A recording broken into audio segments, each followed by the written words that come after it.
ឃើញដីហុយធ្លុំនេះមិនមែននៅជនបទដាច់ស្រយាលឯណាទេបងប្អូនគឺនៅក្នុងក្រុងសៀមរាបដែរគឺផ្លូវនេះគឺផ្លូវបបាយចេញពីកវ៉ាត់ក្រុងទៅជ្រាវពួកខ្ញុំទៅរកញ៉ាំបាញ់ឆាវឲ្យតែគេល្បីថាកន្លែងណាឆ្ងាញ់ចាចង់ទៅសាកជិះកាត់ដីហុយធ្លុំនំកូនជិះទៅផ្លូវវាមិនពិបាកទាំងអស់ទេពិបាកតែផ្លូវចូលតិចហ្នឹងជីហួហើយតែក៏លេខទៅឃើញគេមានលក់ទៅសក់លក់ដលងអីចឹងចង់បានត្រឡប់មកវិញរបស់ពួកគាត់ដាំបែបធម្មជាតិអត់មាននាំចូលមកពីណាពីណីទេគេដាំនៅក្រោយផ្ទះ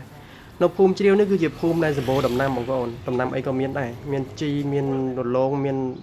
សក់អីដូចបងប្អូនបានឃើញចឹងហើយជីវភាពប្រជាពលរដ្ឋនៅនេះគឺ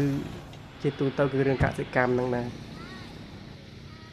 ហើយវិទូគាត់ឃ្លានផឹកតែបៃតងជុំគាត់មកទិញមួយកែវទៅ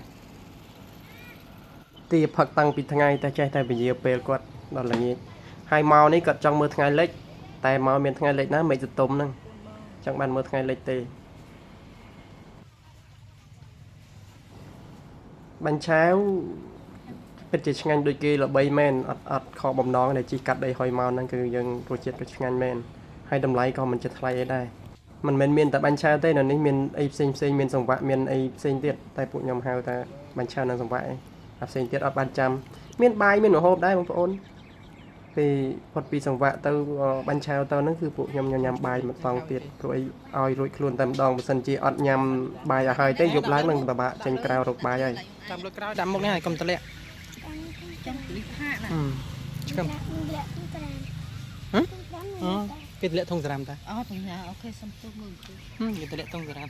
នេះគឺម្ហូបហូបបាយបន្ទាប់ពីបាញ់ឆាវហើយគឺខ្នប់កូនត្រីឆ្ងាញ់បងប្អូនហើយរសជាតិដូចម៉ែខ្ញុំធ្វើអញ្ចឹងបន្ទាប់ពីហូបហើយវិចកូនវិចចៅត្រឡប់ទៅផ្ទះវិញ